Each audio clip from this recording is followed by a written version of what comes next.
And we should be live. So, hello everybody, I'm Sushikat, and I hope you've all had a fantastic day. And I'm Mortal, and I hope you're ready to get into some just serious world-class revisionist bullshit. Oh, it's not even funny. Oh no, it's going to be. I'm sure it's going to be funny. I'm sure lots of people are going to enjoy your anger at this, because you did express genuine anger at Oh, the articles we're talking about today. I wish we'd recorded some of that, because that was... Well, I'm a lot more calm and collected about it now. Oh yeah? Yes, we missed all the rants. I'm sure we can rile you up again. Well, I can't really be... All I have to do is actually read this to you, because all I showed you last time was the title.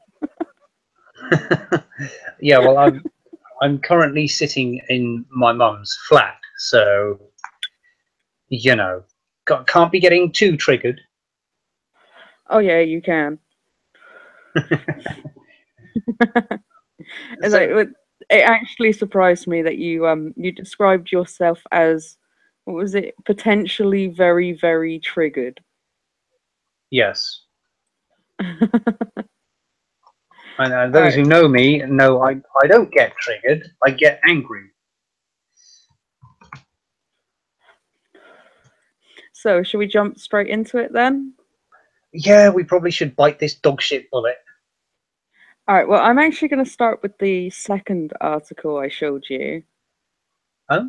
Well, you've done a bit more research on the sly, huh? Yeah. This is the one that I did actually read out to you. Oh, good. Should get the old This anger is juices flowing. this is from maryclaire.com, which should be a giggle, because Marie Claire is wonderfully historically brilliant. Well, yeah, it's a well-known historical periodical with, like, seriously considered historians being editors and writers. Yeah, this is proper documentary stuff from Marie Claire. So the title of it is, I think Dunkirk was mediocre at best, and it's not because I'm some naive woman who doesn't get it. Now, I don't have a problem with the title of this at all.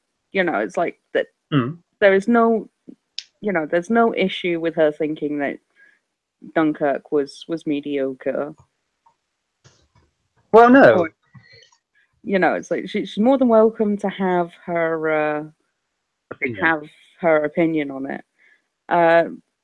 The author of this one is Mahira Bonner, and Kevin's asking if it was a French magazine. I think so. I'm not 100% sure, so I wouldn't quote it.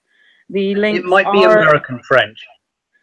Yeah, the links are in the description of the stream, so you can take a look at the links to the two articles we'll be talking about today there.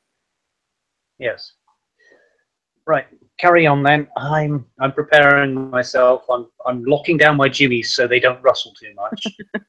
Don't lock them down too hard. People like to hear your jimmies rustled. Alright, so that movie was fucking bomb.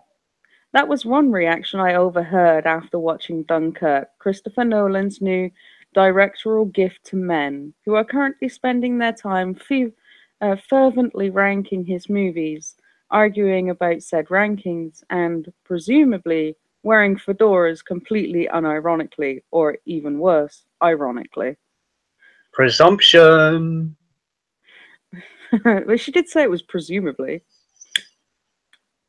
Well, not presumption in the terms of I presume this, but, quiet presumption, as in you presumptuous bitch. But the thing is, I just don't think Dunkirk is a very good movie. If your definition of the word movie is, quote, moving images held together by a plot, end quote. Like, yes, Dunkirk is very well made. I felt like it was going to, I felt like I was going to vomit during it because that's how intense it was. And if your interests include riding a visual roller coaster called War, you will love it. But if you're a fan of films with plots, Dunkirk doesn't play that game. It's as if Christopher Nolan, Nolan, I don't get that because she spelled it the same way both times, Eh. plucked out the war scene from a script and was like, quote, let's just make this part extra long and call it a movie. Lol, end quote. The film, if in case you aren't already aware due to the endless critical musings devoted to it, is about the real-life Battle of Dunkirk, where British and Allied troops were rescued by civilian boats and evacuated. It's a story worthy of being told and retold, and I really enjoy war movies in general, but still, actual stuff needs to happen. Stuff other than scenes of men burning in oil-covered water, ships sinking, and bodies drowning. If you want to argue that the non-stop violent intensity of the film was the point, and that we should feel fully immersed in the war like we're living it ourselves, I present Harry Styles. Now, I don't know, I don't know how much people know about Harry Styles, but he's, and she does say here, he's a member of the band One Direction. I object to the word band. Okay, well, I wasn't the singing group. Yeah, okay. He's a part of the singing group One Direction, whatever. But he has said on more than one occasion that he would like to branch out into movies, and this was his first major Role. Yeah, role in a movie. So her arguing like, oh yeah, but it's got Harry Styles in it. It's like, to me, that's just like, well, why not? He wants to do movies, and there's nothing wrong with his first movie being a major fucking period piece war movie. It's like saying argument. It's like saying if you want to say that Independence Day was a big budget action movie disaster of the 90s, which is meant to stir patriotism and human spirit and blah blah blah blah, I present to you Exhibit A, Will Smith. It's like, yeah, like, okay, so yeah, it just makes no sense. It's like, oh well, Harry Styles is in it, therefore you can't like be fully immersed into it because Harry Styles. It's like, no, this is his like breakthrough piece in a role in in a majorly critically acclaimed movie.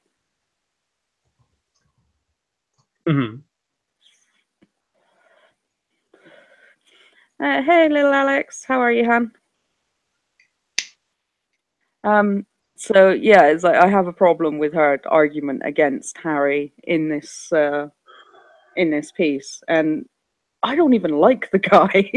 I didn't know. I mean, you can go on all you like about, oh well, he's like manufactured boy band pop. Nobody, his fucking career is dying elsewhere. He's not a real actor. This is just a big budget fart in a jacuzzi. You're like, well, yeah, but the man wants to do some serious artistic media work. You know, he doesn't want to be fucking throwing poses in front of a camera on a music video all day, every day for the rest of his life. You know, he has a career to think about as he ages. Yeah. I guess trying to make himself culturally relevant rather than waiting for fat 15-year-olds to throw their underwear at him.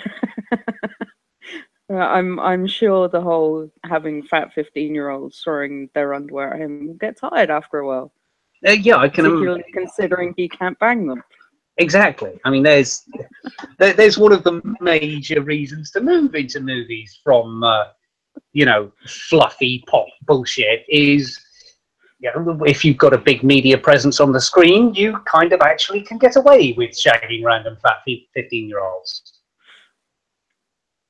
Although we probably shouldn't touch on that too much because there is a lot of controversy between Oh yeah, I know. movies and Uh, screwing people that are quite underage.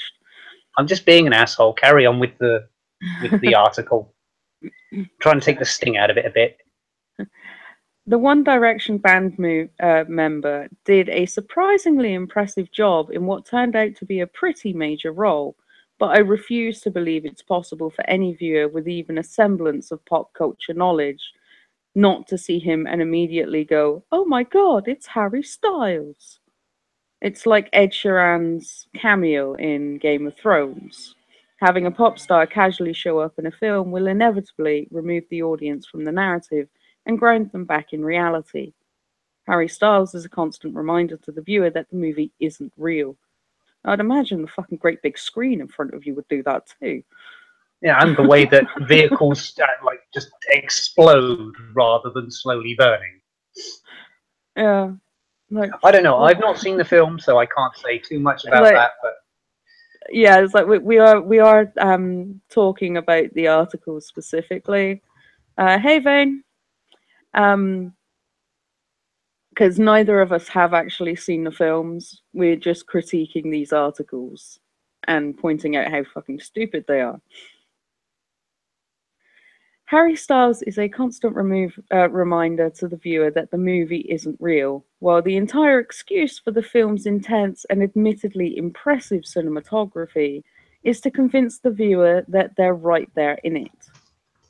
You can't have your Harry Styles cake and eat it too. It's just screw you, lady. I know, right? Okay. There is a very great tradition of media personalities seeking their career from one medium or genre to another, and having very great critical and commercial success. Another example of this sort of shift would be, let's take a much more, I suppose, I would say, credible example where Mr. Marshall Mathers, aka rap sensation Eminem, made a autobiographical movie or a semi-autobiographical movie in 8 Mile. Now, that may not have been a media darling in terms of reviews and serious highbrow critique, but there is no way that you can argue that it was not a success.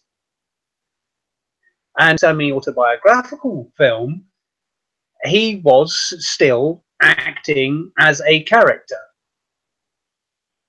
It's like, you can't get much more recognizable than Eminem. No, you can't. And you can't get more sort of fantasy fluff media land Hollywood movie than 8 Mile. Really. No, I mean it's a really well done piece as well. You know, his 8 Mile. I So really quite enjoyed it, but yeah, it's like I don't think Eminem would do quite so well in a lot of other styles of movies.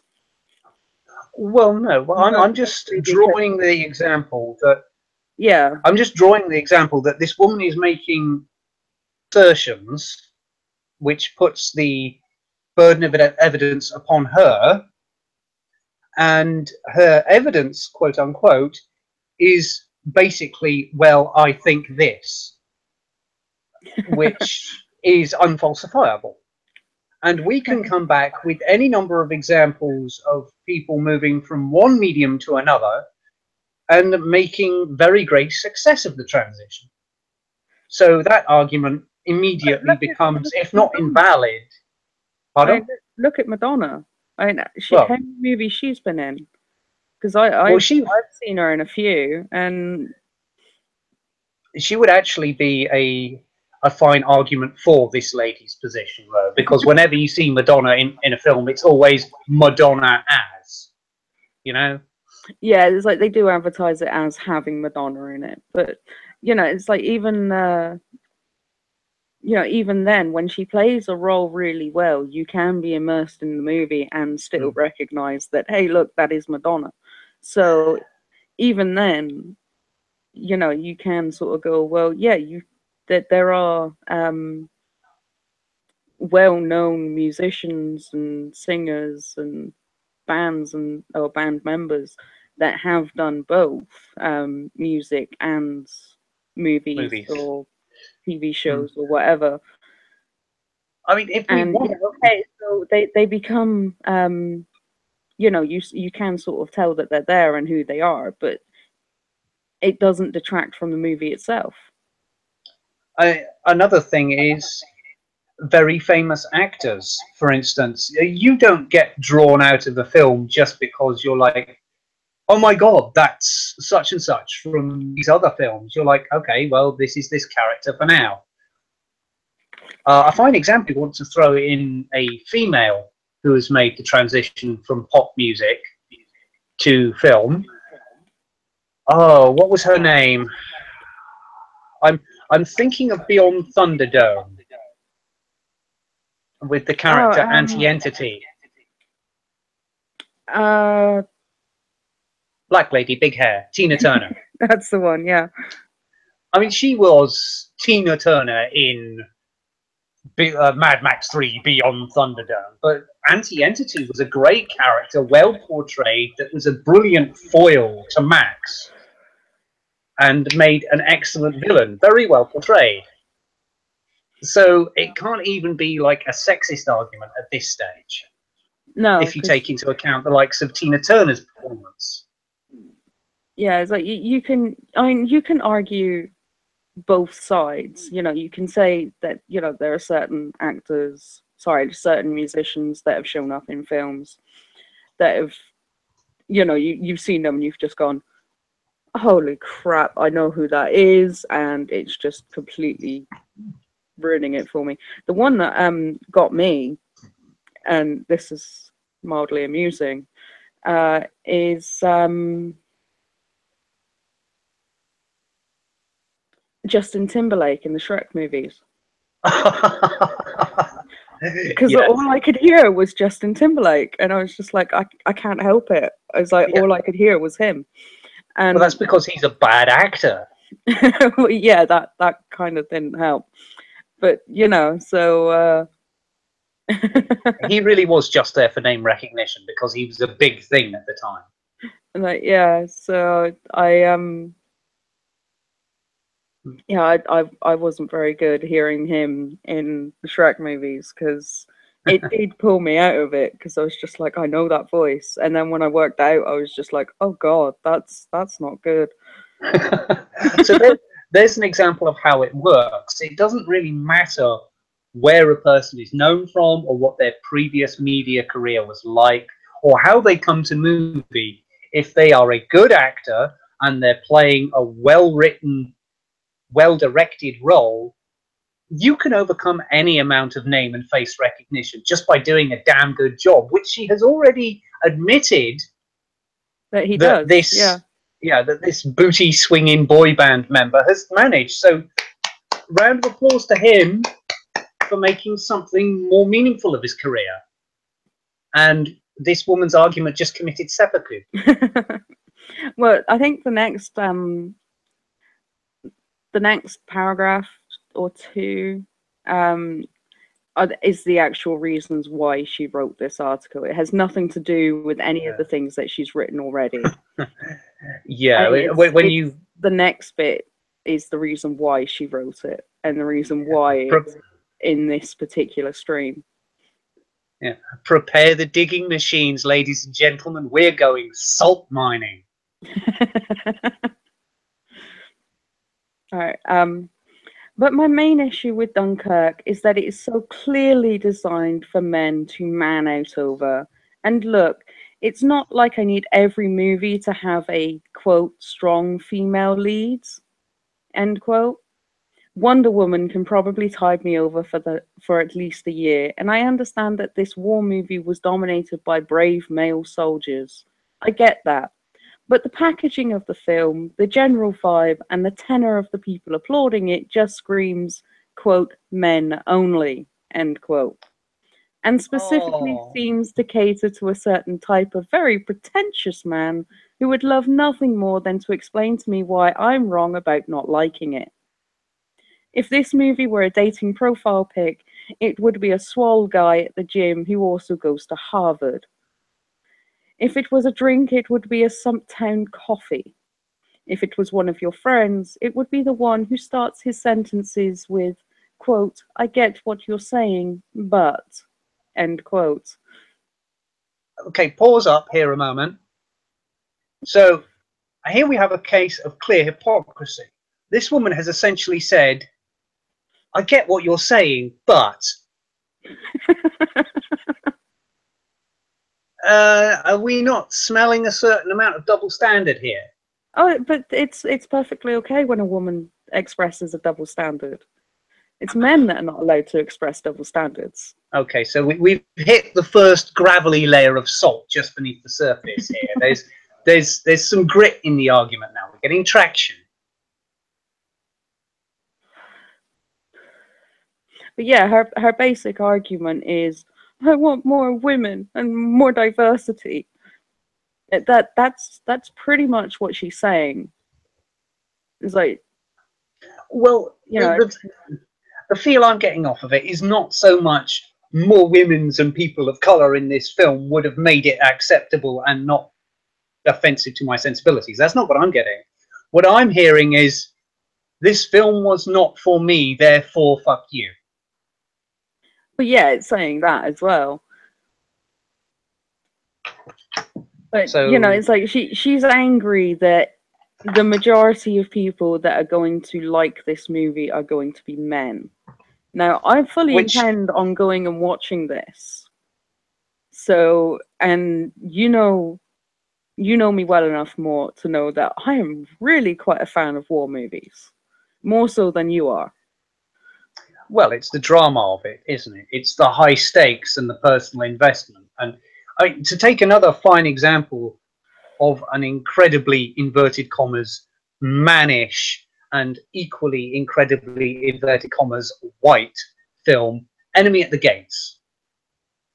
That came right the hell out of nowhere, and it was a blistering psychological action political thriller thing, all told through the story of, well, fictionalized of course, of Soviet era Russia's most famous sniper and his battle through Stalingrad, and a kind of a sniper duel between him and a very honourable, very laudable judge, which brought out the moral compromise and human frailties in both of them, right to the very end. And yeah, like I said, it's incredibly white and incredibly mannish, but damn, is it a good film?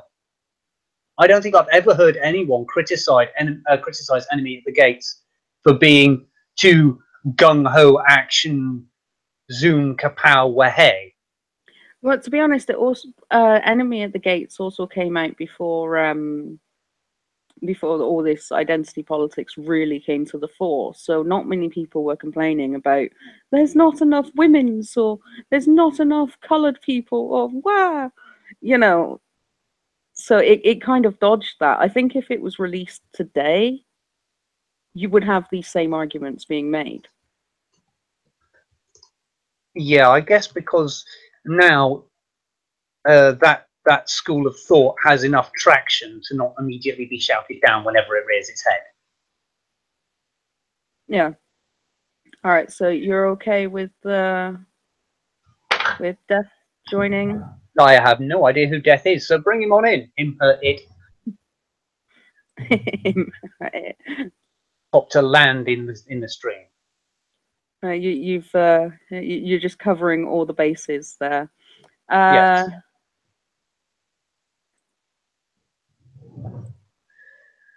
And we haven't even really gotten into this paragraph or the points that go along with it. Death, I've sent you a link in Discord. The when you load it up, the camera will automatically load. So if you want to switch that off, you'll have to click on it pretty early if you don't want people to see what you look like.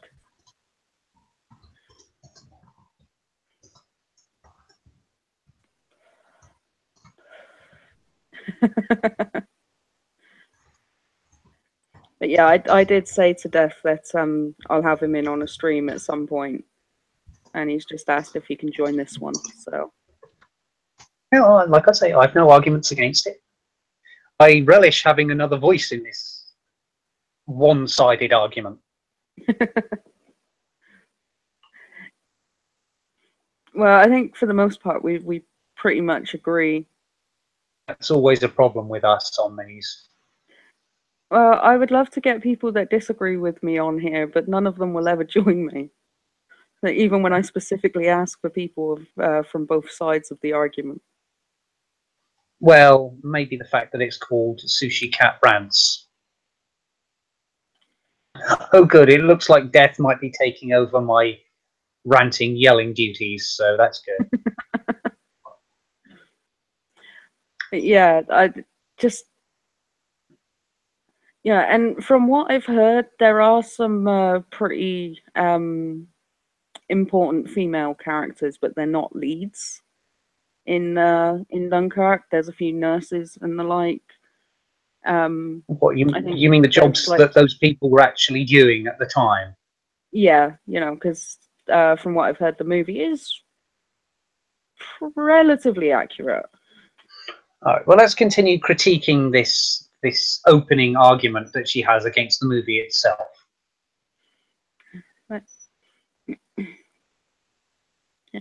I guess congratulations are in order for Nolan managing to unite highbrow male critics and very annoying people on Twitter under a common bromance.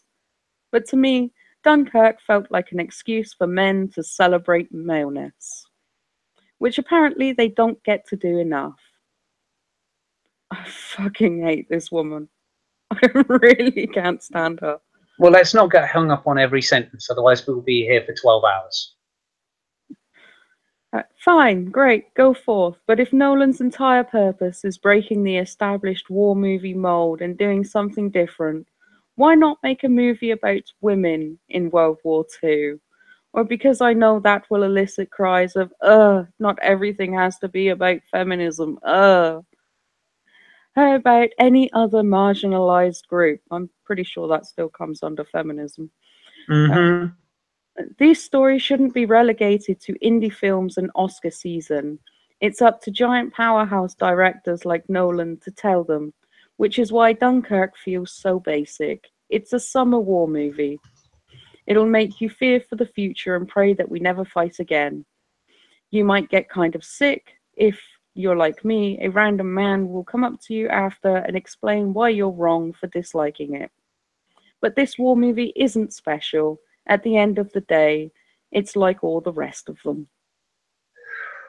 Oh, God. Jesus H. Christ. And the straw man begins. Or rather continues, because this isn't a new straw man. This is an old one that's been taken out of storage, given a quick pat down, and set up on top of a pole to scare away those really mean and annoying crows we call men's rights activists. Okay, so her essential argument here is, oh, God.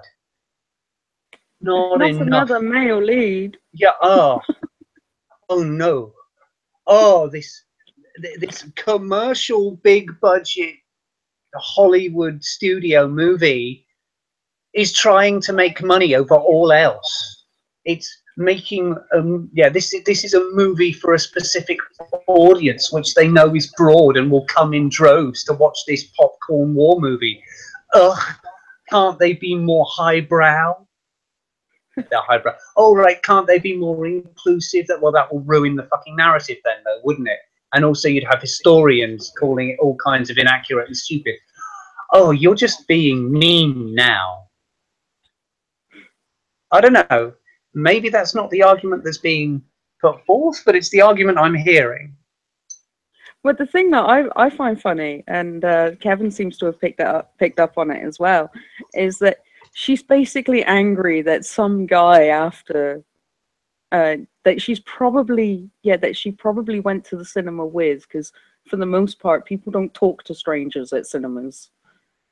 You know, not beyond a passing, miss, you dropped your wallet. You know. Yeah, she's basically angry that some guy has turned around to her and gone, "It's a good movie, and these are the reasons why, and these are the reasons why your arguments make no fucking sense." Which, as we all know, is Or, taboo. Yes, apply yeah. ointment, lady. That's what it amounts to so far. She may yet come to a decent point. She might. No, We're that's only a few. We're that's the only a few entire lines into the article. article. That's the Was it? entire article. No, but you can't be finished reading yet. Come on, let's give her the benefit of the doubt. Let's give her enough No, rope to hang herself with. no, that is it. That is her entire article. What? It ends with the official trailer to Dunkirk. Okay, I'm not so going to play. hang about a bit. I know you read this to me, and I might be confusing it with the other article. Her whole argument basically boils down to he thinks I'm wrong because he enjoyed it on its merits as a war movie and didn't boil it down to a collectivist uh, celebration of masculinity the way I did, and therefore found offensive. Yeah, basically. So it's Well, male lead and Harry Styles, isn't it? Harry Styles. So, apart from all the bitching, is there actually an argument in there against the film? No, no, she freely Because I didn't hear admits that, you know, the movie does what he set out to do, which was to be, a big budget summer war movie. yeah. Okay. So, basically, she's nothing but praise for the film in and of itself, as it was meant to be, doing what it was setting out to do. Yeah, but she's butthurt because he didn't tell a story about a person of color, yeah, or a woman. Or both. Well, no. See, what I'm saying is less so much an argument against the film, and more of an argument against the people she talked to afterwards.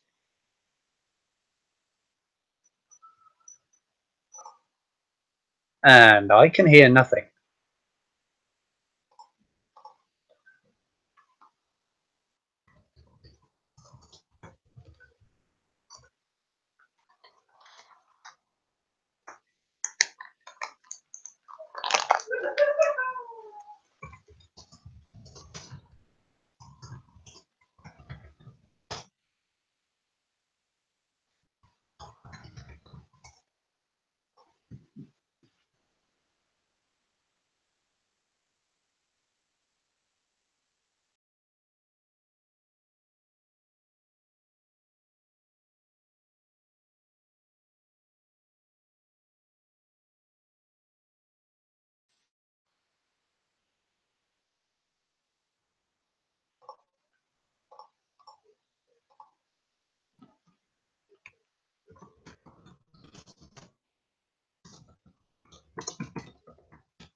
Hmm.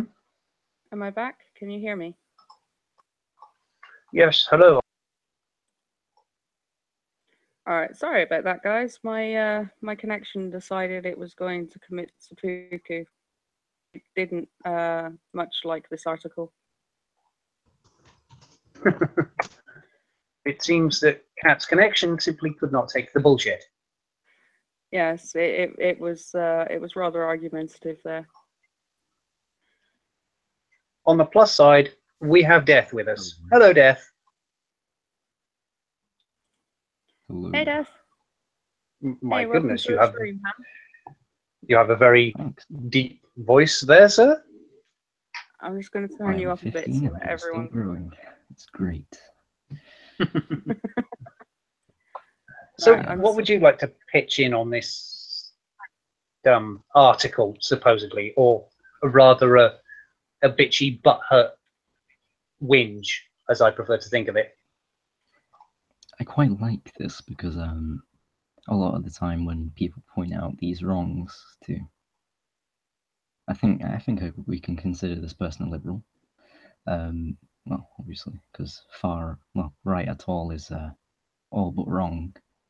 Fascism, It's like communism, even whatever you want to call slightly, it. even slightly right of Yeah, far left anything that has any is. right political opinions is either conservative, fascism, communism, or nationalism.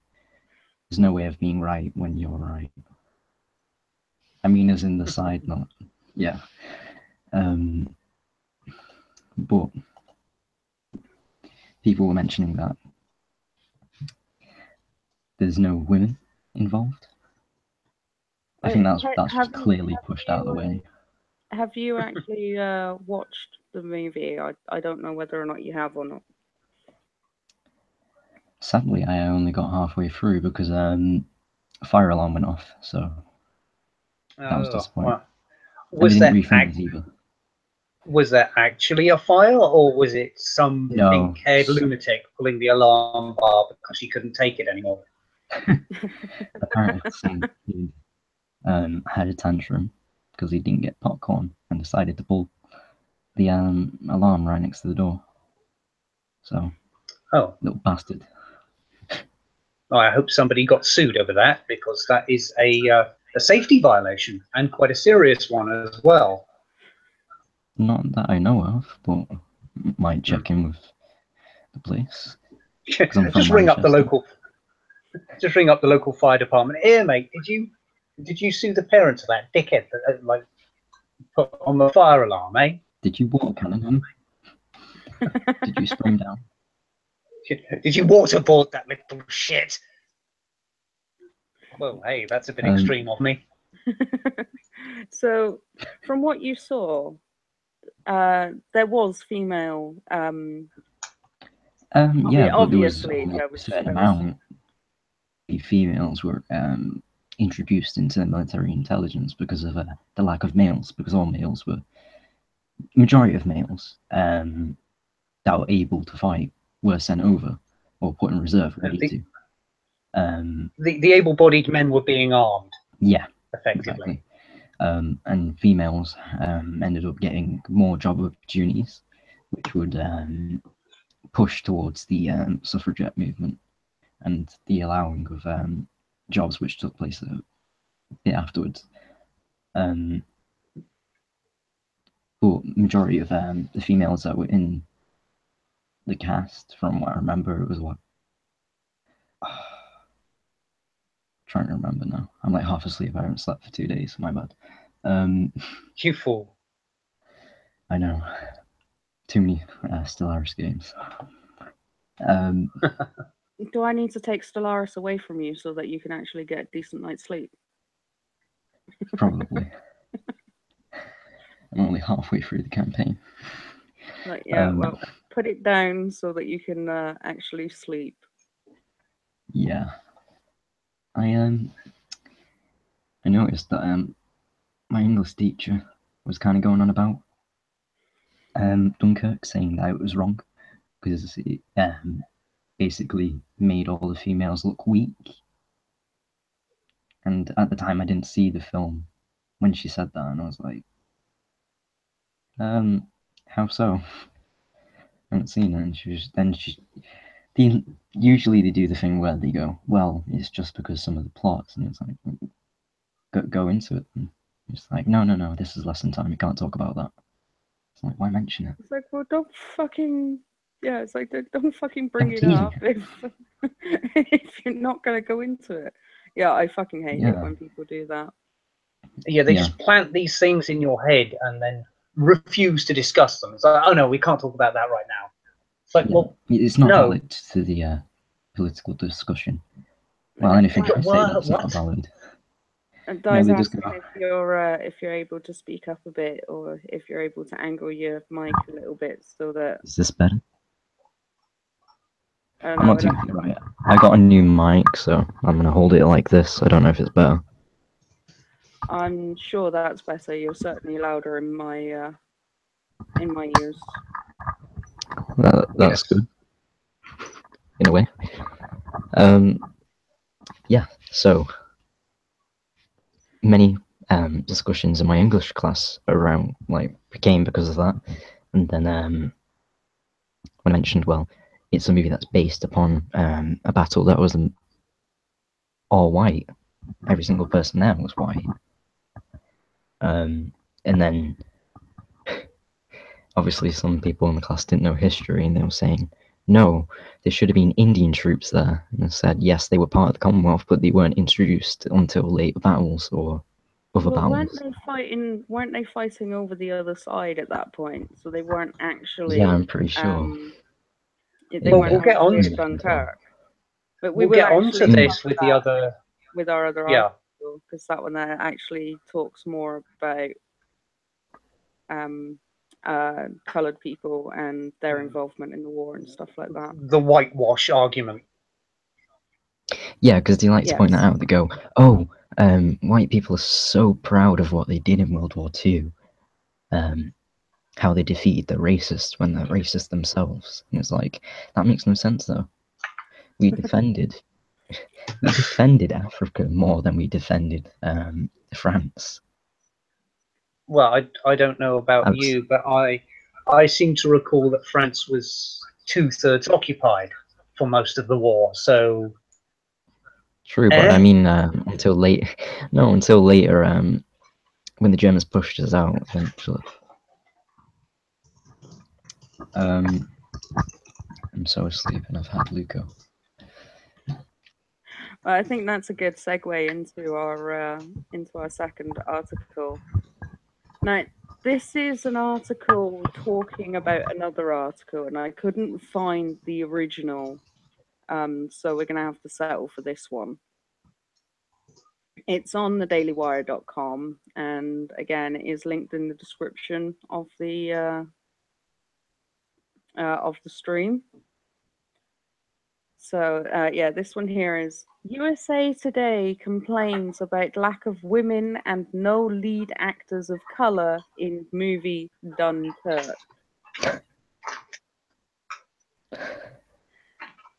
USA Today's Brian Truitt describes himself as a, quote, shameless geek, end quote. But oddly enough, admits the fact that he's also just as shamelessly ignorant when it comes to the signaling of his own correct think virtue.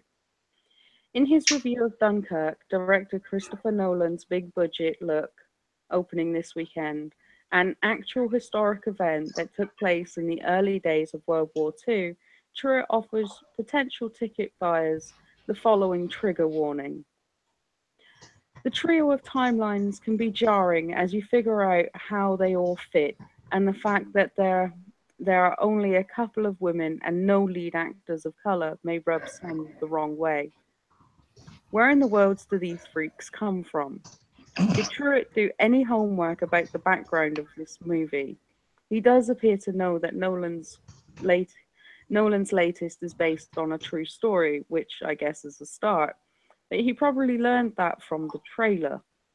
The real question, though, is just how clueless about history, about the biggest world event in the 20th century, are when you find it jarring that Wesley Snipes didn't show up to save the day, or that Sandra Bullock is not driving a tank that will explode if it goes under 50 miles an hour.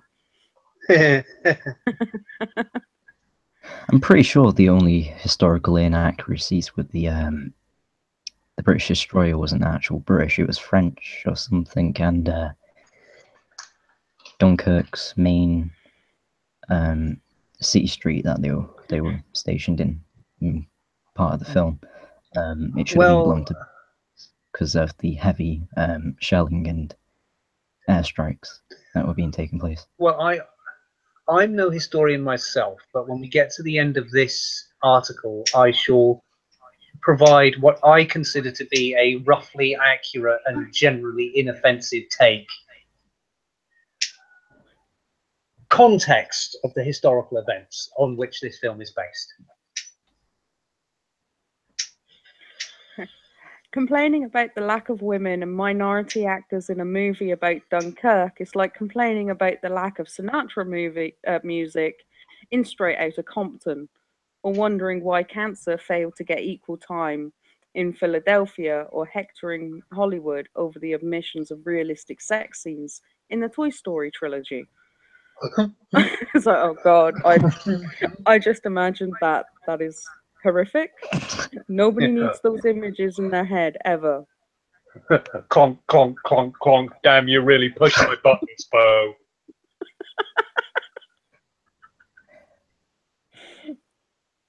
Fuck's sake, I've got the T-Rex in my head. Snake in my boots. You sure that's a boot? Oh god, no. When the T-Rex rams that's- into the vent. Oh, It that is wasn't a just thing. horrific. That is just horrific. We don't need that image ever. Buzz, Yeah, let's move swiftly on. Lightyear. To infinity. Oh no! I'm going to need some bleach. I mean, we've gone Did you from. Did you end up going and getting yourself some bleach? No, but for this stream. I'm beginning to wish I had, because there's not enough brain cells to make up for the damage that's being done here. Buzz, look, an alien. Oh, we need to get off this now. I think we'll find that it's about. Right. And we cannot only blame Truitt, who is probably a victim of public schools. How did his trigger warning, one so feeble-minded it ranks as a non sequitur, make it past the USA Today's editors? Are they all half-wits, or does someone personally dislike Truitt so much they have stopped protecting him from himself? Sorry if the following is inconvenient to your McCarthyistic desire to bully filmmakers into thinking and believing a certain way, but the settled science tells us the following. Trapped at Dunkirk were young white males. Saving those young white males were other white males. Trying to kill those young white males were other white males. Journalism is dead, and it was suicide. So yeah, there's a couple of short articles this time round, but I agreed with that article. I like that person. If I heard it it's right. nice to have articles from both sides of the argument this time. Yeah, because they could have been pointing out things, but then it might have had a different opinion on the end. Never a different opinion on the end. So it's always biased. So yeah, if you don't mind, I'm going to try to usher this conversation ahead in a productive direction by providing my amateur historian's analysis of the scenario. And as soon as I've sent Kevin a little direct message, there we go. Why did you send that in? Okay, so Here we go. It's the Second World War, and basically the Third Reich is still rolling across Europe, annexing countries wholesale with their fantastically effective blitzkrieg tactics. They did a good job. They did a very good job. France has been attacked via Belgium and Holland. The tank divisions of the Nazi German war machine has circumvented the Maginot Line by blasting through several unaffiliated nations. In response to this, the British Empire has sent an expeditionary force to help defend France. This expeditionary force is, because of proximity to the front, composed almost entirely of British troops, as in born and raised in the United Kingdom. The demographics of the UK at the time were 99.8% white, Anglo-Saxon or Celtic, roughly speaking. So, the British Expeditionary Force and the French army, which was garrisoning their own country, were fighting the combined might of annexed Austria, Hungary, and the native German forces in Western Europe when all of their local forces had been mobilized. Okay, the extended empires and various colonial powers, which were involved in the war in incredibly significant ways, were largely absent because of the immediacy of the front. Some 40,000 or so African troops of their French overlords were involved in the defense of France at the time, but a very small number of those were at Dunkirk, largely because they had been shattered by the panzer divisions, and very few managed to reach the still secure port. There were approximately 1,000 Indian soldiers at Dunkirk in the expeditionary force, and these men were not frontline combatants.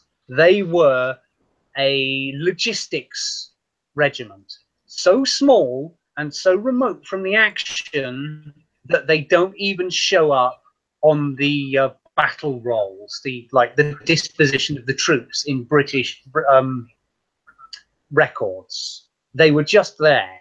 The one action they were involved in was when a column led by this Indian British logistics troop, who were largely leading horses and mules with carts, were strafed and bombed by Stukas.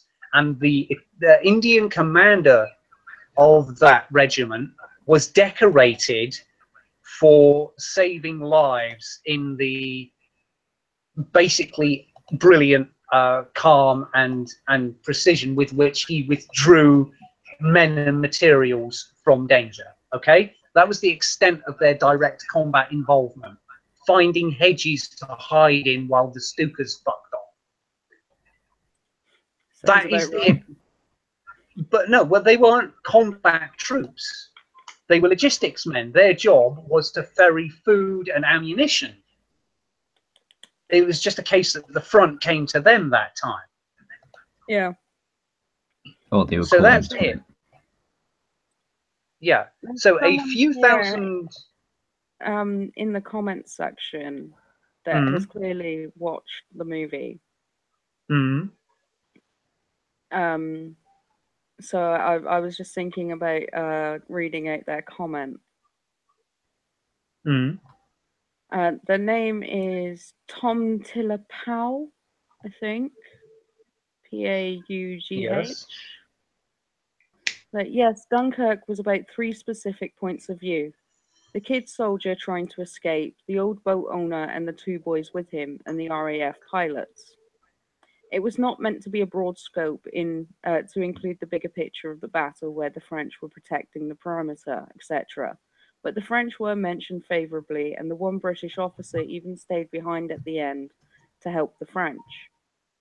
The French did have a lot of soldiers from the colonies, but I am not sure how many were there at the beginning of World War II, May and Not June many. 1940. But French soldiers were not shown anyway, white or black. At that point, so early in the war, there were not the British colonial forces in play yet, not even Canadians or Anzacs. The preponderance of them, Indians, Gurkhas, etc., will be on the Pacific front anyway, Indian, Malaya, and Singapore. It was only later that they were used in the European front, North Africa, Italy, and eventually France. Remember, the battle on the Western Front started on May 10th, and the Germans were so fast they overran the French, Belgian, and British in 2.5 weeks. The Dunkirk evacuation started on May 26th.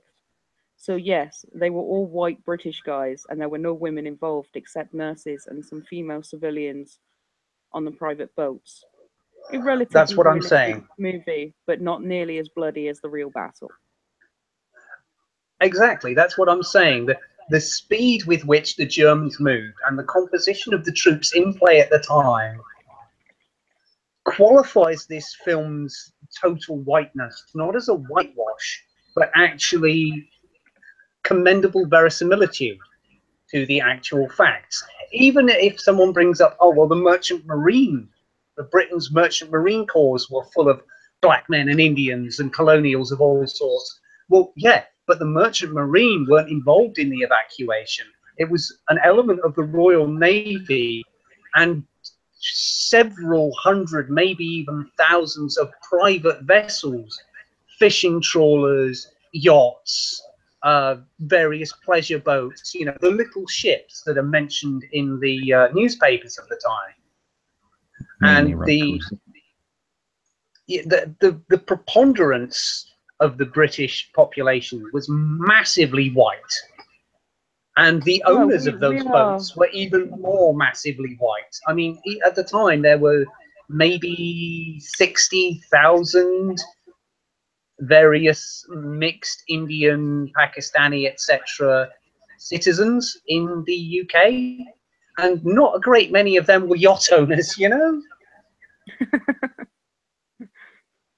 Yeah, I'd imagine very few of them are. Hmm.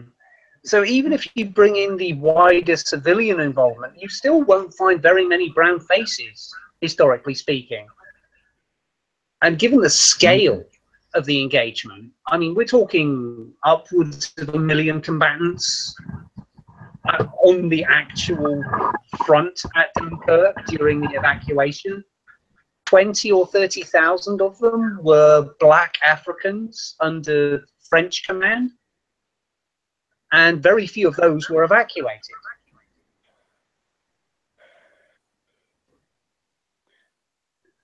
Yeah, you know, it's like this entire argument is just, I want to see people of color. Look at my virtue signal.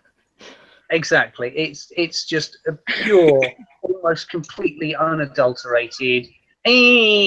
White people dominate Hollywood.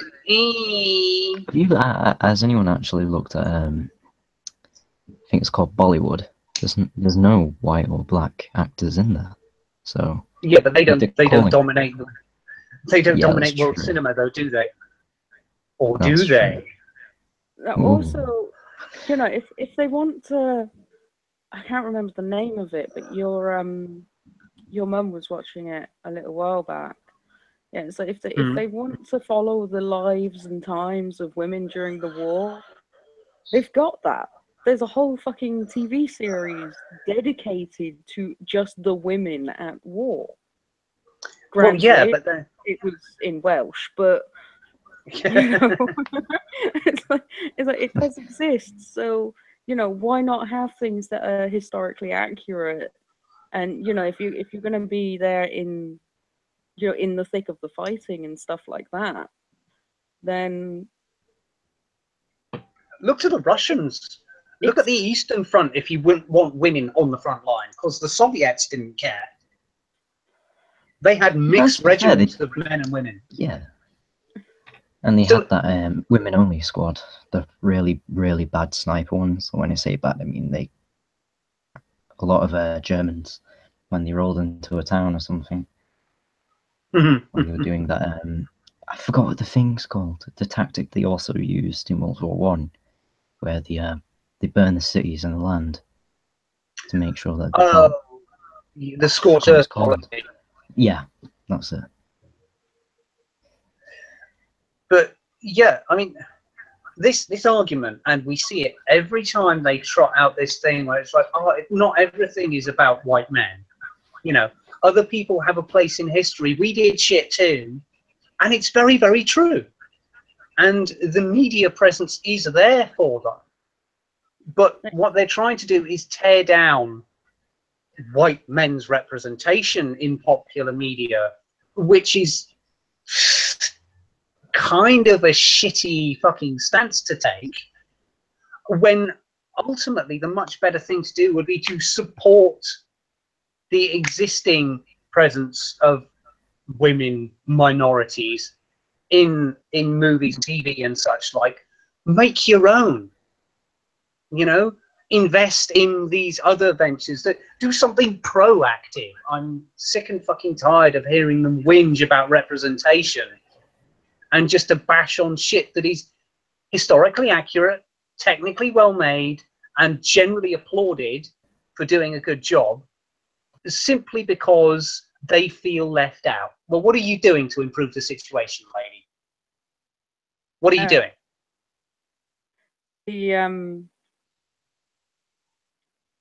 The current article, or the one that it's speaking about, was written by a man. No, I was kind of straw manning down a little bit there, it has to be said. I was like creating a hypothetical feminist to argue against. Yes, because we all know that men can't be feminists. Blue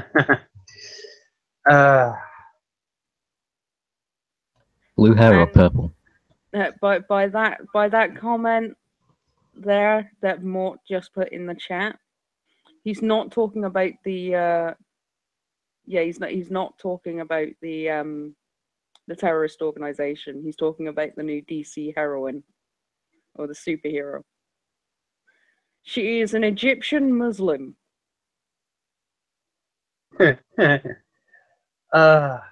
Cast in the mold of the ancient pagan goddess Isis.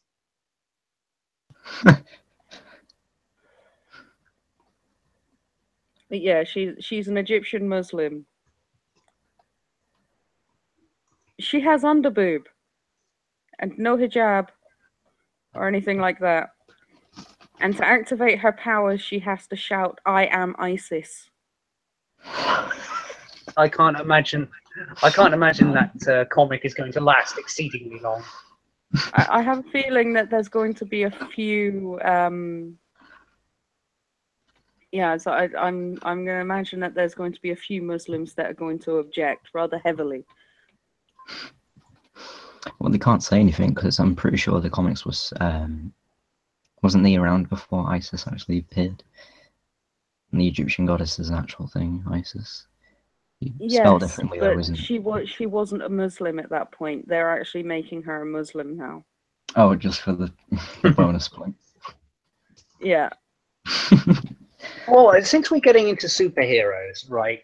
What is up with DC and with Marvel recently? Okay, it started out with Black Superman. Sorry, no, Black Spider-Man. Sorry, you've got me confused. And that's well and good. I mean, several people have been Spider-Man, right? Yeah, I don't have a problem with them actually. Sorry, actually changing the race of Spider-Man to be a black guy. I mean, Peter Parker forever, as far as I'm concerned. But cool, you have your Black Spider-Man. It was the fucking stink they kicked up about it. It's like, look at us, we've made a black character Spider-Man. I'm like, well, fucking good for you, Marvel. this is what makes me laugh, because a lot of it now is just like for show, because especially with Annie was originally white, wasn't it? And then as soon as they were putting into the cast, you know, for a white girl to do it, they pulled back on it, and then they put black child instead. So I didn't know about Annie at all. I remember the song, that's it, but I ended up seeing this, so I was like, oh, that's alright. My mum said, wait, isn't Annie white? I was like, I don't know. I don't remember. I mean, So who the kind fuck of changing cares? everything to fit everyone else, because yeah, I don't care about what race the character is, but it's just when it's doing it for when they say diversity, it means you have to take out everything that's mainstream, that anyone that's really white and, you know, it seemed to be powerful. This is coming from, like, if it were, I'm basically saying a stereotypical liberal will, you know, be like, won't say that. They will say we have to make it more diverse, so it's better for everyone. But when diversity is kind of like being made out to anything that's got no people of color or different cultures to white, Right. white society or white West society, then I'm putting it wrong. Yeah. But see, this is my point, and why I brought up the comics, is because this thing with Dunkirk, and I'm trying to kind of stay on point here, it's the exact same idiot argument and mindset, except with even less justification. Because superheroes, you know, you can change the canon whenever you like. You can do an alternate Earth thing. You can have the Flash vibrate back through history and like fucking retcon shit. That's been done. That's established. That's part of the pattern. They've been doing it since the 50s. But here with Dunkirk, we're talking about provable, factual events, which we have documents and records for. I mean, armies don't just keep fucking paperwork for the sheer hell of it. They want to know who's where and when and what they were doing and why for intelligence purposes. And sorry, there were no fucking black people at Dunkirk. And there were no women on the front lines at Dunkirk. Or if there were black folks at Dunkirk, they were either civilians or a very small number. So it's like, it's the fucking, it's like that whole comic book virtue signaling, we've changed this character to increase diversity thing. Except they're arguing for that kind of thing in period drama movies. What the fuck? I have an independent article on Dunkirk here. When you watch Dunkirk, remember that it's a whitewashed version which ignores the bravery of black and Muslim soldiers. Oh, yeah, of course. You gotta get them Muslims in there. It's not just about the black peoples. Oh, I'm sorry, the Muslims. Yeah, the Muslims who primarily Is that what the plane dropped? Primarily they were involved on the Eastern Front or the Mediterranean Front, you know, the fronts of the war they were closest to. It would make logistical sense to send them to those battles.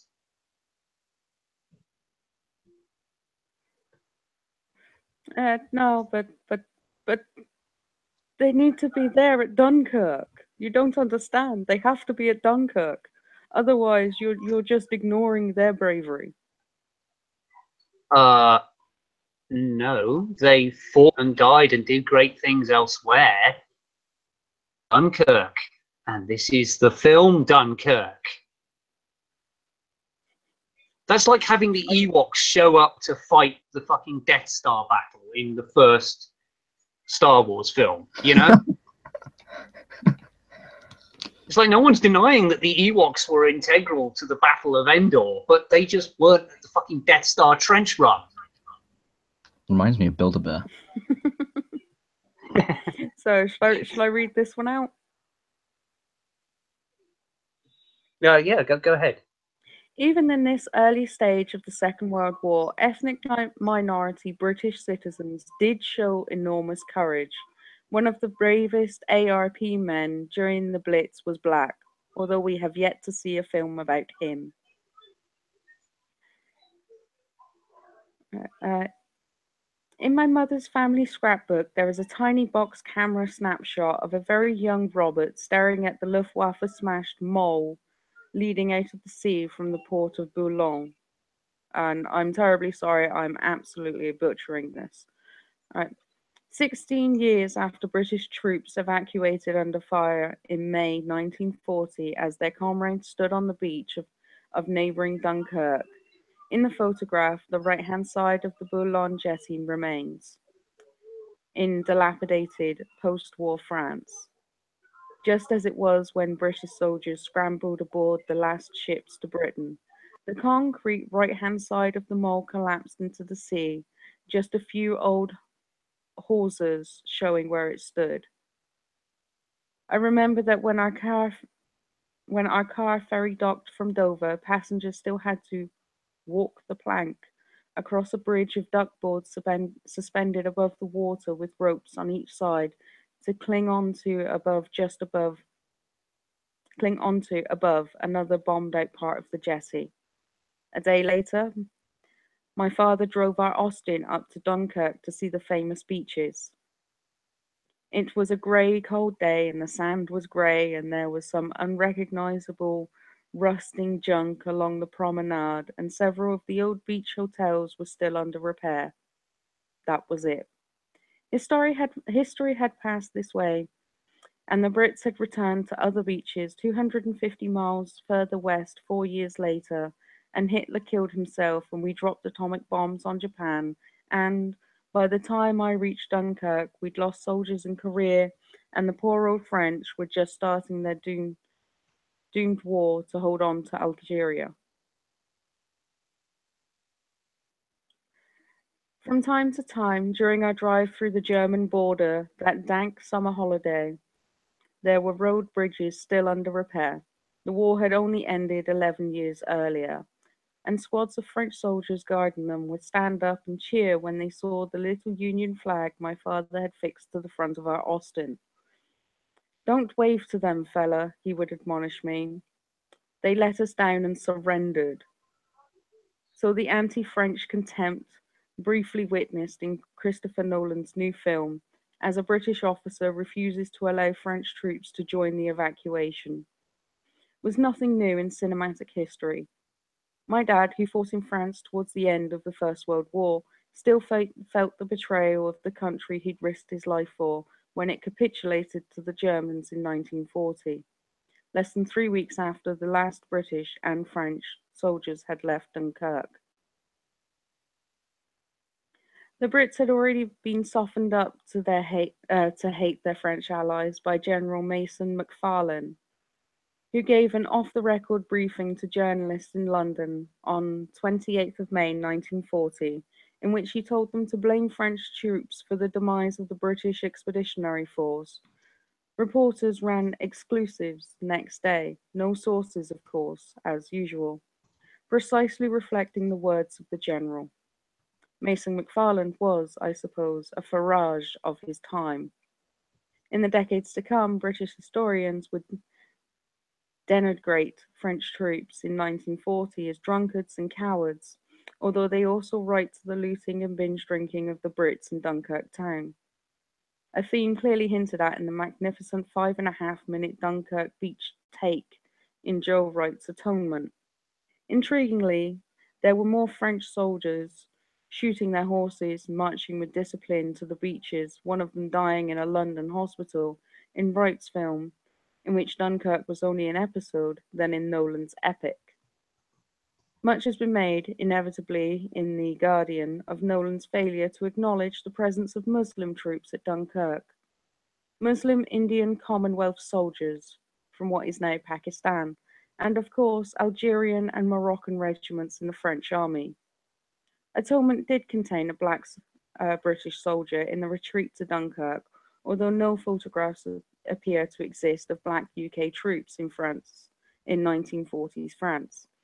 And Leslie Norman's much older Dunkirk movie, which premiered 2 years after I visited the beaches, contained no black soldiers.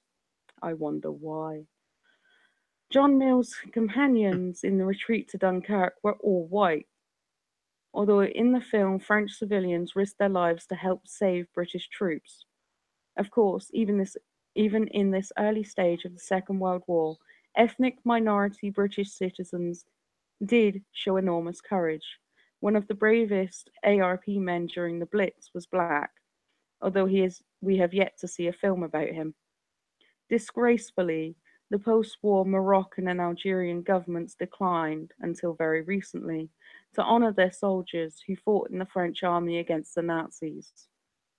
Arab nationalism counted for more than anti-fascism in post-independence Algeria. The French films uh, Indigenes, I'm not 100% sure, released in the UK as Days of Glory, record the bravery of Algerian soldiers fighting the Nazis after the Allied landings in southern France, and the racism of their French white comrades. As one of the North African lies wounded, praying the words of the Quran, he is executed by a German soldier. Intriguingly, the post-independence Muslim nations who deleted their Second World War history, fighting the Japanese as well as the Germans, reflected the First World War amnesia which afflicted the post-independence Republican Irish who, until recently, had no time for their menfolk who died at the Somme, at Gallipoli, and Passchendaele in British uniform. Gallipoli, surely. No, wait, Sorry? that's First World War. My bad. Sorry, carry on. I confused the wars. I thought you mentioned Gallipoli. It is Gallipoli. Oh, okay. All right then. A justly cynical review of Nolan's Dunkirk by Francois Pedon in Paris Match points out, correctly, that 18,000 French troops paid with their lives to hold the Dunkirk perimeter and 35,000 were made prisoner. Almost 140,000 French soldiers were rescued from Dunkirk, but that not only do the victors write history. Filmmakers write the history too, Pedon writes. He is right. The true story of the Algerian and Moroccan units has still to be filmed. It would make a terrifying drama. The Germans threw raw meat into the prison cages of Algerian and African troops to show cinema goers how they fought for the food and tore it to pieces like animals. Algerians were massacred by the Nazis on racial grounds, an act which strongly supports the suspicion of some intellectual Arabs today that Hitler, after destroying the Jews of Europe and the Middle East, would have next turned his exterminating fury against their Semitic Arab brothers. But of course, the Grand Mufti of Jerusalem sought exile in Hitler's Germany and extorted Muslims to support the Nazis, and thus allowed Israel forever to equate the Arabs with Nazi Germany. Even though Arab Palestinians dead lie in the Commonwealth graveyards at El Alamein, along with Jewish Palestinians. Oh God, I can't speak. How do you explain this on film? If the French can be humiliated in the latest Dunkirk, what chance for Muslims or black soldiers? No wonder Farage urged us to watch Nolan's movie. The Brits in 1940s were, at last, alone. It took another generation to create a Europe in which there would be no more internal slaughter. 72 years of peace, and now we are committing Dunkirk all over again. Oh, wow. Just wow. The revisionism is stunning. Okay, yes, there were black and coffee-coloured soldiers there, but in a huge minority, a ridiculously slim minority. And nobody is at any stage suggesting that we ignore the contribution of African, Arabic, Muslim, Jewish, whatever, fighters, because there were undoubtedly an absolute fucking rainbow of nationalities, religions, creeds, and cultures involved in World War II. That's why it was called World War II. But again, this is about Dunkirk, about personal stories in this hour of terror and desperation.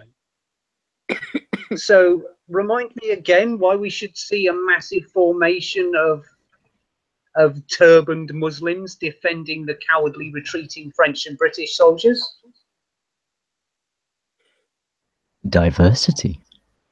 Yeah, that is the only word. It's like that they want more diversity. They want more people to, more representation for coloured peoples and women, because Equal right. Then they need, and I've said this before, to support the production of movies set in the North African campaign. That was fucking loaded, bloated with African, Arabic, and various other fighters, both national armies and partisan troops for one side or another.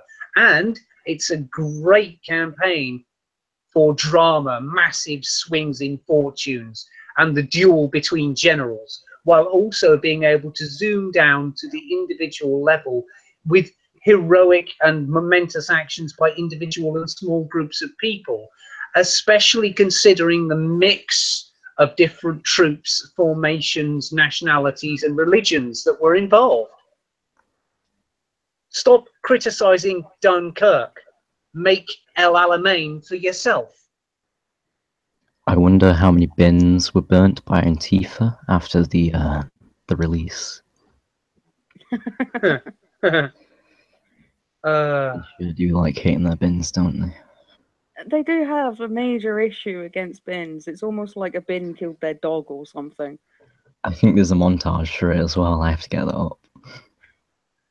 I like that meme that showed Antifa kicking the shit out of, those aluminium street bins, and also the street furniture bins that are like cast iron and bolted to the floor, and then it cuts to like a skip. It's like Boss Monster has arrived. Have you seen when they tried to set the bin on fire and then catching himself on fire and he put it out? Well, I know this is But they're not exactly endowed with an overabundance of brains, are they? Boards out fascism, dresses like a Nazi.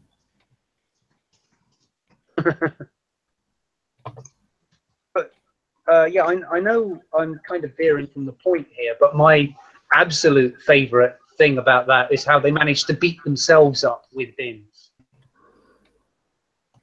What about that chick who threw a shit fit because some right-wing dude was coming to talk at a university and dislocated her shoulder, throwing an empty plastic bin out a window? Yeah. Yeah, or because Milo Yiannopoulos was going to go and talk at her fucking college. Oh, it was the dangerous faggot, was it? It was indeed the dangerous faggot. Cool. I heard something about he accepts paedophilia or something. I remember reading that somewhere or something along the lines of that, but I haven't really looked into it. Yeah, there's a little bit of a debate for the simple reason young boys is also a way that some gay people actually refer to young men. So it's dependent on whether he's actually talking about boys or whether he's talking about young men. I'm not defending it. I don't know which way he actually meant it. It's like I can't say myself. I haven't really looked into it. Milo isn't someone that I'm hugely enamored of anyway. But yeah, it really depends on how he actually meant it and what context it was put in. He did say there's a benefit to along the lines of there's a benefit to young boys knowing sexual relations with older men. But it depends Yeah, on but how, Oh god. you know, it we know how depends on Milo how talks that. anyway. Yes. He has a very irreverent turn of the tongue. I mean, he calls Yeah, Donald so- Trump daddy. Yeah, I noticed that. Yeah, so I'm not going to say whether or not he does advocate for paedophilia or if he doesn't, because honestly, I don't know. I would highly doubt it. Anyway, so yeah, what were we talking about? This is veer Things back towards and, the general point. Oh right. Have any I of wonder you how been getting Antifa. Sorry, carry on. Sorry. Have any of you seen them Alger? Oh, I can't say the name now. Algera's video, like advertisements on YouTube, where they're saying that people want to close it because it's a Muslim outlet for news, but it has a diverse Oh, cast. That they say. Al Jazeera. Yeah, I saw that show up on my. That was actually an ad over top of a YouTube video I wanted to watch. Yeah, So naturally, it lasted precisely 5 seconds. and they're live right now. Well, there's petitions to have them removed, isn't there? They have Al Jazeera taken down. A large amount of it as well, because Well, let's be clear here. Al Jazeera is an Arabic Muslim news channel they network. do have it though on the English channel. Oh yeah, it's on fucking Sky. Yeah, if you go through it enough, you can end up finding it next to the RT channel. I forgot what that stands for, but I remember it. I mean, I absolutely have no problem with Al Jazeera existing. Let's be clear about that. My problem with Al Jazeera is the same problem I have with CNN. It's that it's not really news, is it though? Just something to bitch about. Yeah,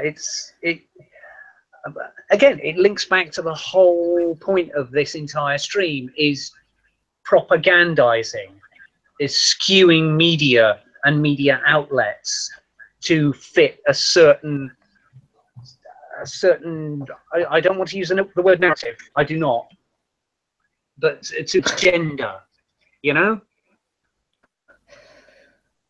Yeah. Al Jazeera has every right to exist, but they shouldn't be taken seriously if they're going to go into the news business as an openly Islamic front.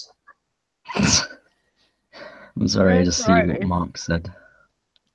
Yeah, if you actually look at what they like the Al Jazeera West and the Al Jazeera Middle East are saying that they are very different.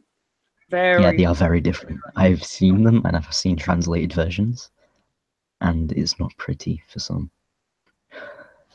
Like, I remember, I don't know if this was fake or not, I'll try and find it again, but someone messaged me on Facebook saying, oh, look at this. And it's Al Jazeera saying, is stoning women right? But it was the West one, so it should be on their YouTube if they haven't taken it down.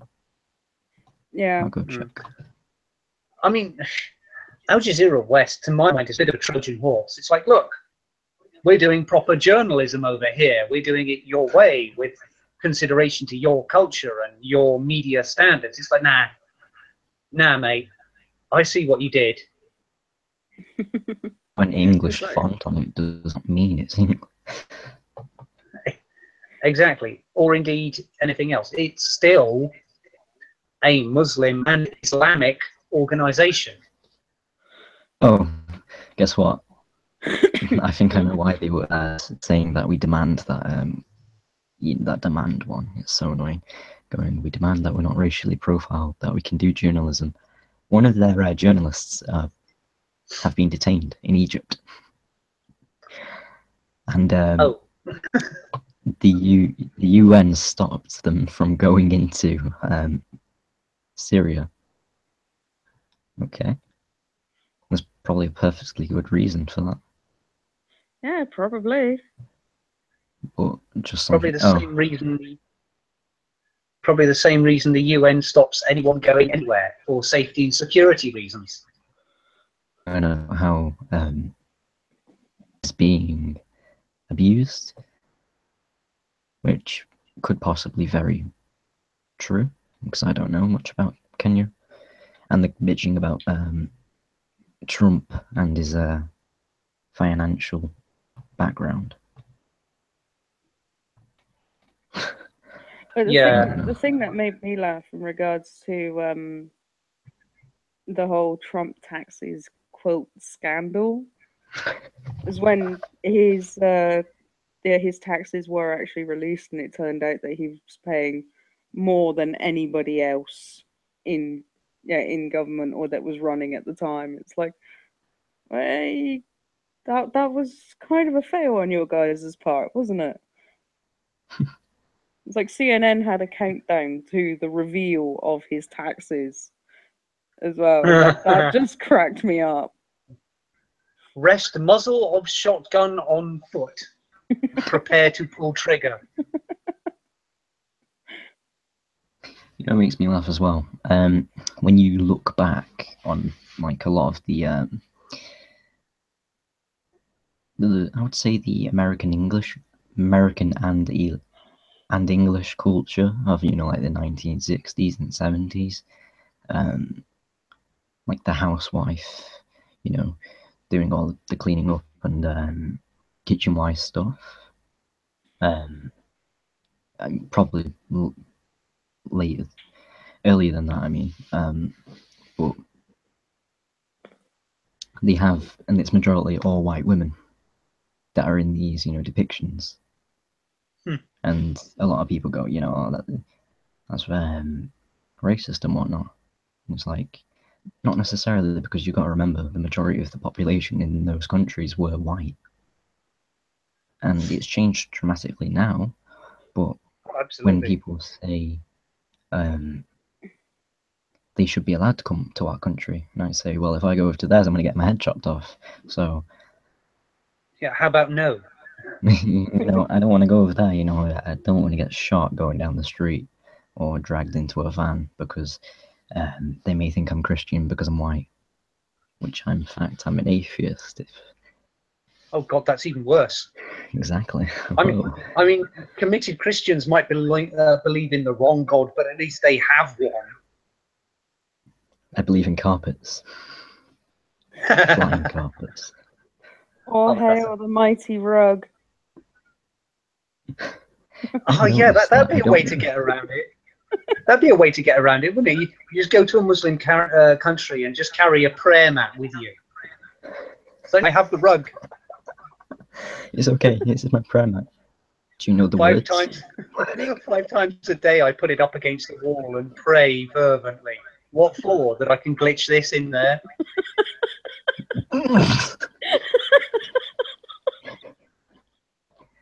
Precisely.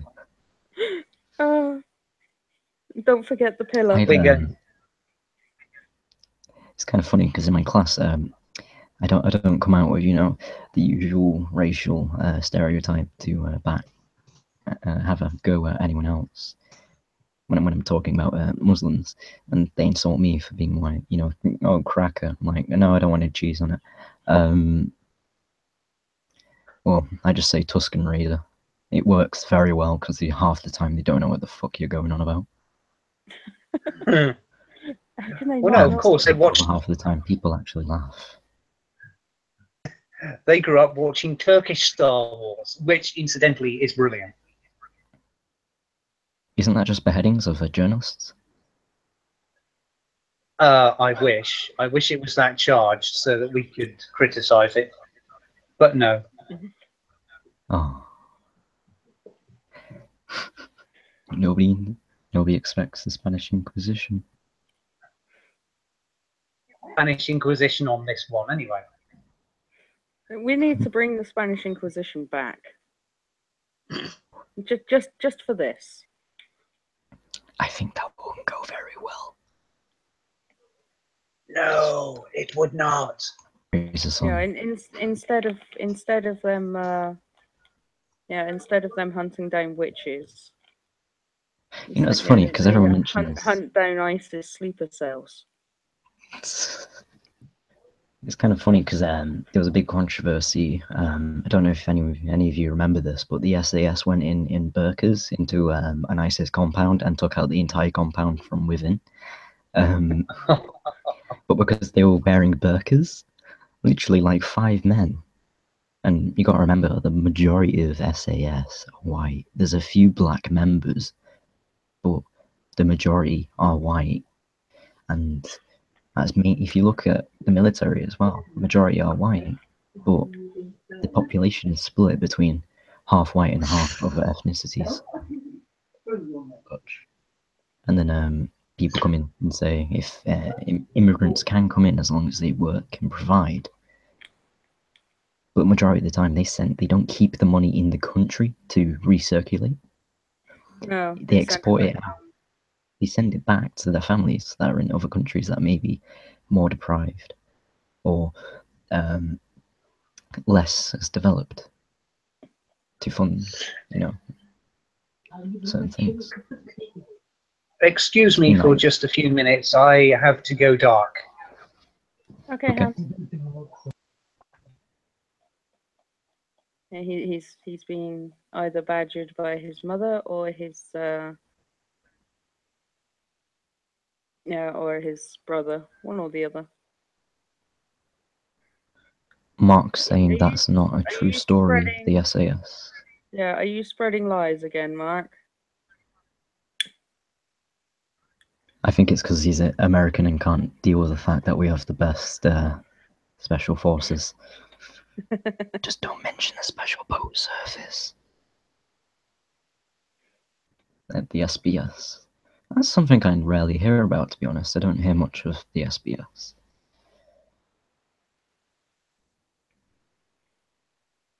The majority of SAS taught a lot of the American troops, Navy SEALs mainly. Vice versa, actually, went back and forth. Well, it kind of makes sense, like sharing that kind of knowledge between allies. Yeah, but we can't really trust them anymore. After the last time we did trust them, the CIA ended up leaking information about the SAS. I think that was shortly after the embassy incident. Well, it's not like we haven't done shitty things to them. Yeah, but we done it secretly. Yeah, we had the good grace not to broadcast it.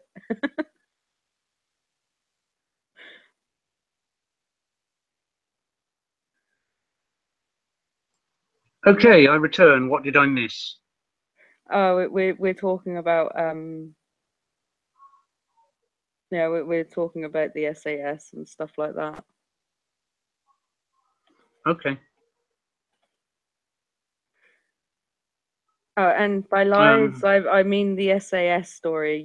Are you spreading rumors? You spreading lies? Well, it's amazing how often elite combat services and security agencies do that. Misinforming the enemy is a surprisingly effective tactic. Yes. Sometimes it is the sole tactic to win a battle. Can I just add something in here? Besides getting in there and shooting them.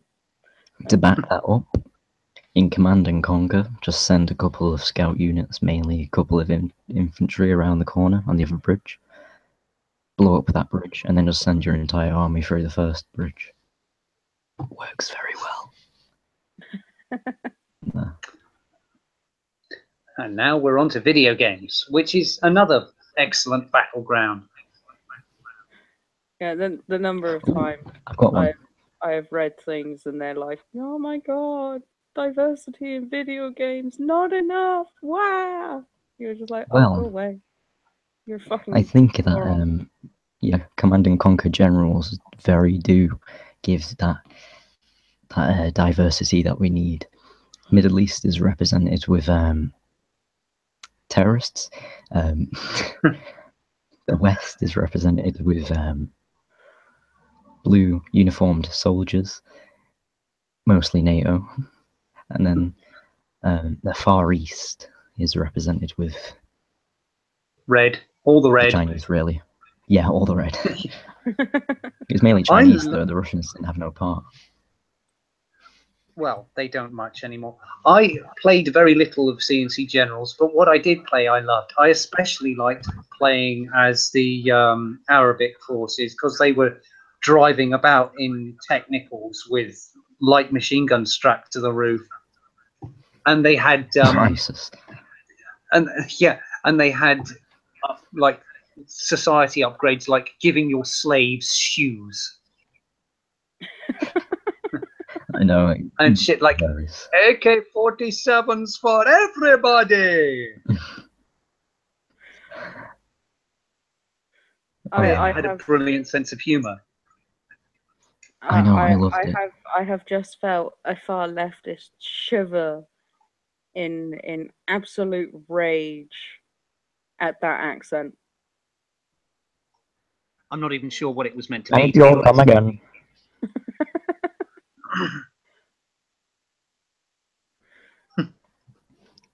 You know what? Tusken Raiders are a perfect example for ISIS because they shoot each other. Have you seen them handling a rocket launcher? Have you seen the videos where they just literally blow each other up? It's hilarious. Just put Tusken Raider over it, and when one of them shot one of them. Yeah, when they were running and they ended up shooting each other.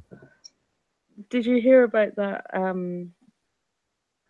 Yeah, the one of the guys that handled all of ISIS's explosives and stuff like that, and he had a bit of a mishap and blew himself up. Oh, is that the video where he was told to run in that direction and then he was running and then he tripped? I mean, how do you fuck up an RPG-7? That's what I want to know. Well, they don't know its ins and outs. They just point, aim, fire. Well, not aim, just point, fire.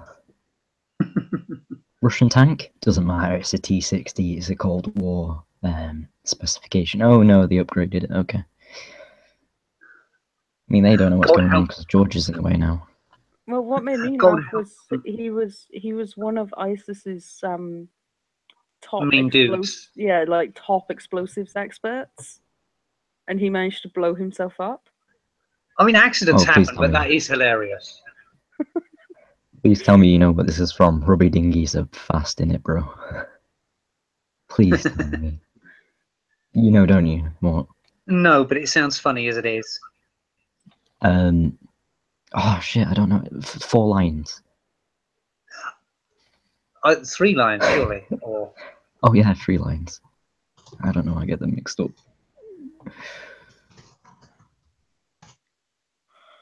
Yeah, no, I've not seen 3 lions. 3. It's funny because they did the exact same thing. They there was a US drone and it was all going around them, but they had a giant crate of machine guns. It's a piss take, really, but they had like a wagon with a donkey and there's just loads of machine guns. And they got one of the rocket launchers, and he's like, "Yeah, bro, shoot you out the sky." Because they come from Birmingham, and they have a Birmingham accent, but because you start in Birmingham, and they end up buying plane tickets to go to Turkey, and then they said, "We got a guy that can pick us up," and it's just a guy, and he has loads of pigs. They end up going there, and one of his pigs end up exploding when they get to a checkpoint.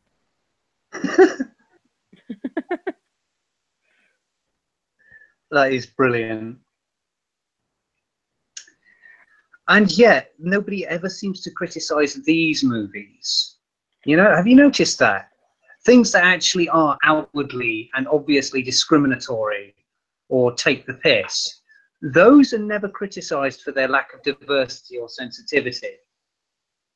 It's always the serious stuff. It's always the big budget movies and the historical epics that get the but no black faces. Wah.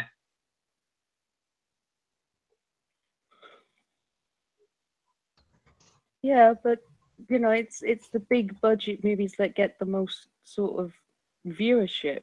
So they're the important ones. They're the ones to go after. Well, no, if you're going to be criticizing the way that the media culture works, and rightly or wrongly, you think, represents a certain mentality in the culture, you should go after the most egregious examples first.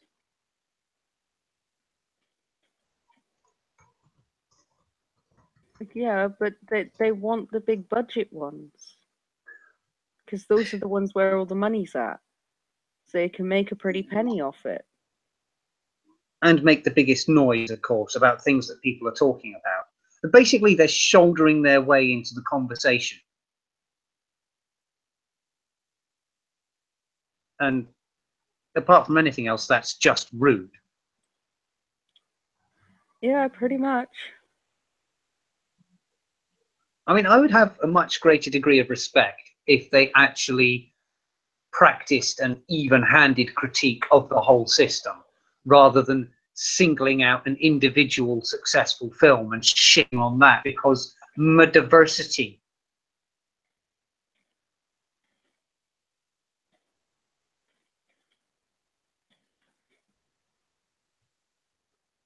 To be honest, I really fucking hate diversity quotas. Well, surely representation will trend towards an even-handed number simply by weight of the population. Well, yeah, if you represented the population the way that it's represented in real life, then yeah, you'd have about the same amount sort of each way. You know, in the US, black people are like 13% of the population. So yeah, you would have sort of around about that number in any given field. Mm.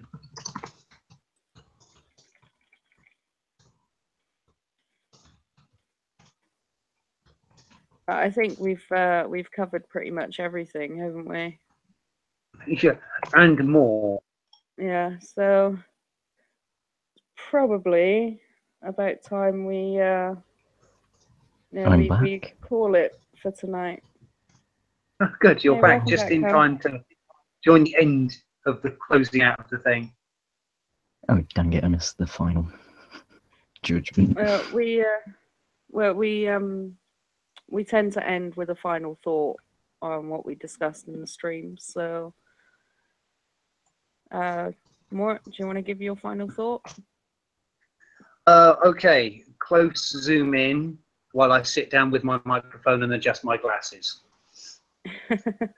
We've seen many examples of good think examined today, and they all carry an underlying current of denial of facts in favor of burrowing oneself deeper into a comfortable little hole. Don't be this person. All you'll do is make yourself complacent when real issues raise their heads.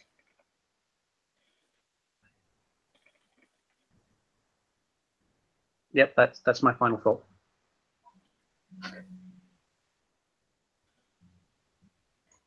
What about you, Daph? Have you got a final thought? I would say that the majority of controversial, air quotes,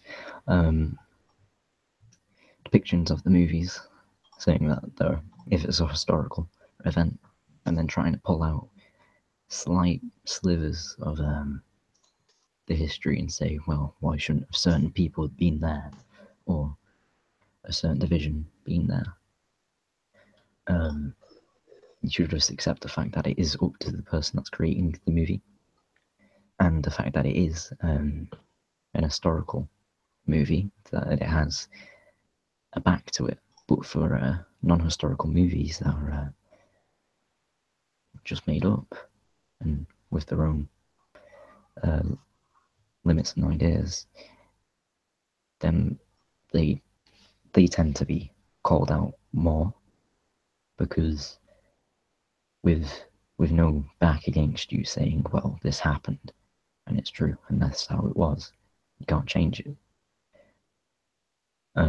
They're more prone to be influenced by the college students that like to get nose piercings and kick bins. So, and there's a large amount of them as well. It's like they just keep on growing in numbers day by day, miraculously. And I've noticed as well, I keep on getting more and more advertisements for these boot camps in Europe, mainly Austria and Germany, of I wouldn't say Nazi, but it was more like they call them the identitarians. They're kind of a new bunch. I don't know if any of you seen them. So can you sum that whole train of thought up into 2 or 3 sentences? Oh my god. Liberalism is mainly bias. Yeah, that's how I'm putting it. Pretty accurate. There, we got the final thoughts thing down eventually. Well, my final thought is that accurate history doesn't care about your diversity quotas or your feelings. It will continue to be accurate history. And somebody's interpretation of that history, trying to make it as accurate as they can while maintaining its entertainment, isn't necessarily going to mean that there's going to be a bunch of diverse skin tones. Grow the fuck up. Amazing how similar our final thoughts come to be at the end of these. Well, that was a surprisingly short and not vitriolic stream. I'm pleasantly surprised how well we held that together and roughly on point. Well, considering you were the one that was like, nope, I want to stream about this one. I want a rant. Yes, but I actually worked it. I got through all the anger and the steaming fuck you and got onto logical thought, which maybe was my problem. Maybe I should go into it raw again in future rather than calling for a topic and then actually doing research. Yes, might be a good idea. Certainly more entertaining. Well, thank you for joining us anyway. Yep. So, I have been Sushikat, and I hope you've all had a fantastic day or night. And I've been Mortal. I hope you can come away from this feeling a little bit more informed about the current non-controversy of Dunkirk. I've been that random guy that joined halfway through. With the Goodbye, very everybody. low microphone. Bye.